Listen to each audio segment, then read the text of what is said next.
Wilson. If Kenosha has the water and the sewer and Paris has the land, what does Summers bring to the table? Question. And why not keep 100% of the future revenue north of 142 for Paris? Need that repeated or? Sure, yeah. Okay. If Kenosha has the water and the sewer and Paris has the land, what does Summers bring to the table? And why not keep 100, that's one question. And the follow-up on that is why not keep 100% of the future revenue north of 176, north of 142 for Paris? Well, the original agreement was to work with Summers because the city did not want to talk to us.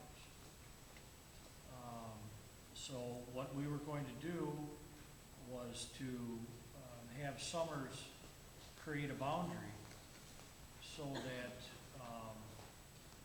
we could protect ourselves from the city.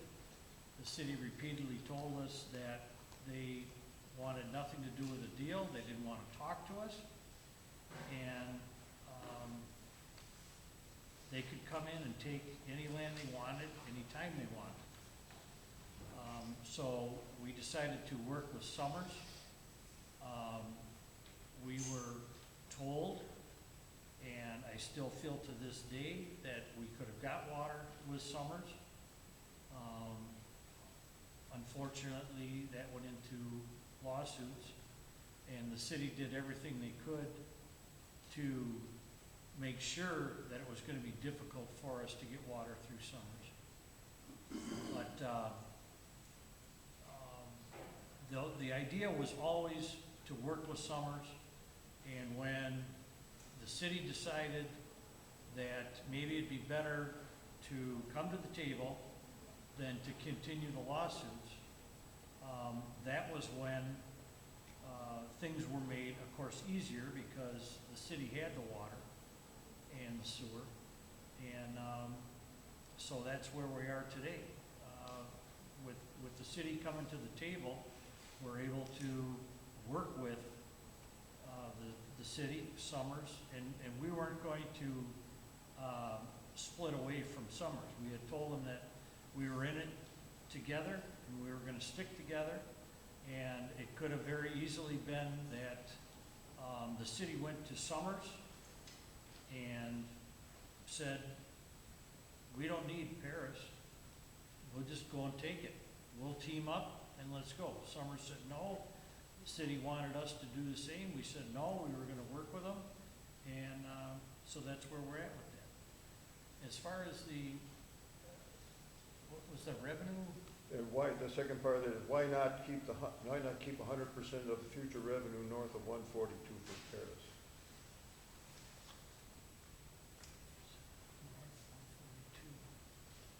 Well, because unless the land goes to Summers, there's not going to be water. It has to be transferred over. So that's where the revenue sharing comes in.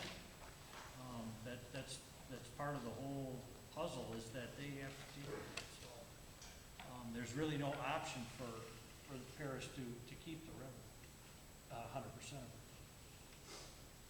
it. Mr. Gens? Couple things. Do you need the question reread, or do you? No, I think it's okay, then, thank you. In government in the state of Wisconsin, it's called cities, villages, and towns. I know some of you have heard that from me for some time. By statute, that's the case. In the case of the situation that we see to the east, that we wanted to do some things for development and for dollars and cents for the town of Paris, we had to make a few choices. And the choice we had was, when the city of Kenosha was going to move into this area, it's very abundantly clear to the town of Paris, through talking, through negotiations of some sort, there's no sharing. There's no sharing. It's called we take it, and we have the land and we have the tax dollars. In meeting and talking with the village of Summers, there was a sharing possibility, and course, it's gonna take sewer, water, and also, for us to give land to the village of Summers. Once Summers got involved, of course, if you folks been around, which I know everyone in this room has been, you saw about Uline and moving into, which was then the town of Paris, and et cetera. We in Paris didn't have any say-so, and that's the way statutes are, we know that. But we are looking to do something to preserve dollars and cents for the town of Paris. So we went to the village of Summers, and we talked, and et cetera, negotiated some things. In state statutes, the cities can come into towns. It's more difficult for cities to come into villages. With Summers, with us making a deal with Summers along the I, it positioned us in a place that possibly be easier to get sewer and water. We're told by the city, the boundary that the agreement that they had with the village of Summers for water was to the east side of the east frontage road, meaning, as the mayor said, where to get the water. Well, but in that process, through negotiations and other things,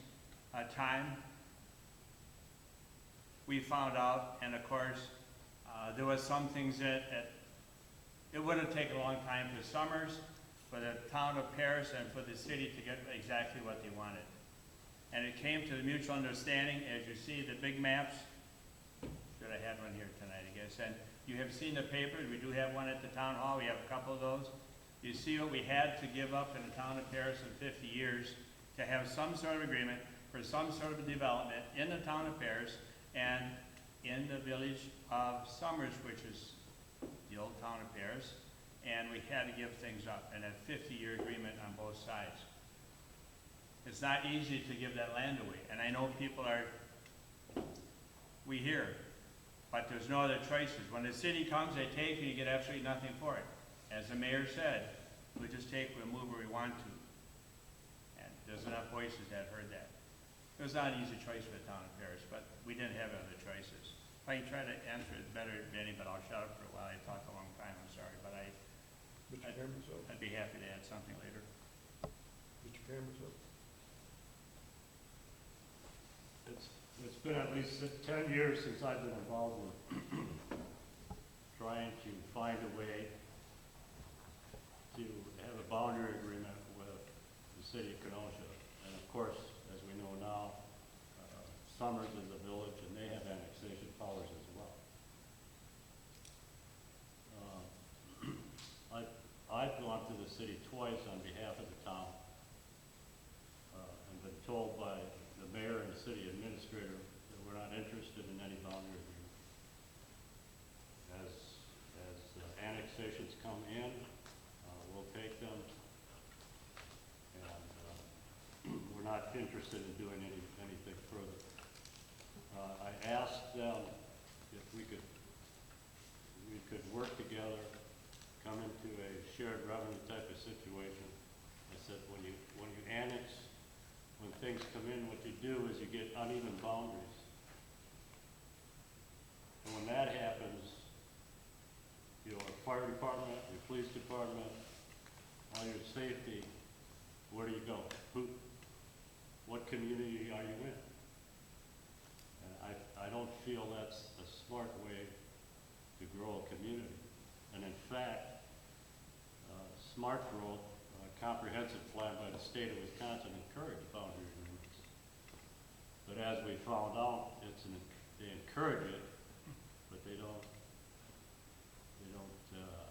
demand it. And so we started working with Summers to see if we could come up with some type of a boundary agreement even before they were a village. Now you have to understand something. The question was, why couldn't we do that ourselves? We don't have a town tax. If you don't have a town tax, and you pay 75% of the county tax, that means every development that would happen along the I, if we did it ourselves, every factory, every commercial development, every gas station, the town would pay their 75% share of their taxes. It would be a lose situation. It would be negative. So we have to share it with someone, or we don't get any benefit from it. So we had willing partners with the Village of Sumner. They've been stung by the city of Kenosha. They had to pay $5 million for their boundary agreement when they had a boundary agreement. Every municipality around Kenosha has been stung by Kenosha. And we wanted to get away from that. We were willing to talk to them, always willing to talk to them. But they didn't want a boundary agreement. So what do? You go somewhere else. Now, there's some people out there that say, well, how can you go to Summers when they didn't have water? They have water. And there's case law that says that they could bring water west of the case law, Town of Jackson versus the Village of Jackson. So that's already been decided in the courts, that the water was available. Now, some people didn't choose to believe that, but our attorney said, we'll win it. We'll win it, and Summers will get water, and we'll get water west of the Ave. And so it seemed like the right thing to do. Now, the contention here is, well, we didn't get the chance to vote. Well, that's not entirely accurate, because what part of the lawsuit was about is, it's the town's contention that it affected everybody in the town of Paris. Everybody, not just a few people in the growth area, but everybody. So everybody should be able to vote on it. Well, they didn't like that, so it was blocked in the courts. And that's where we are today. And so we're going to lose millions of dollars of revenue that we would have had because of the lawsuit. And we're going to lose about 1,500 acres of your people's land that we wouldn't have had to lose if we would have made this deal in the IGA with Summers in the first place. But we came to a deal. Why? Why didn't we just go through the courts? Because we were told, and the mayor, by the way, agrees with me, no matter who won, it'd be a 5-year fight in the courts. 5-year fight. That's not good for anybody, folks. Everybody loses, then everybody loses. Attorney's fees, you think they're high now? 5 years of fighting in the courts. By that time, the developers are gone. The area along I-94 becomes poison. And those people that have valuable land lose. We all lose because there'd be no revenue. And so that's, in a nutshell, why we've gone the direction we've gone. And I think it's the right direction for because my job is to work for everybody in the town, not just a few, everybody. And I think that's what we've been trying to do.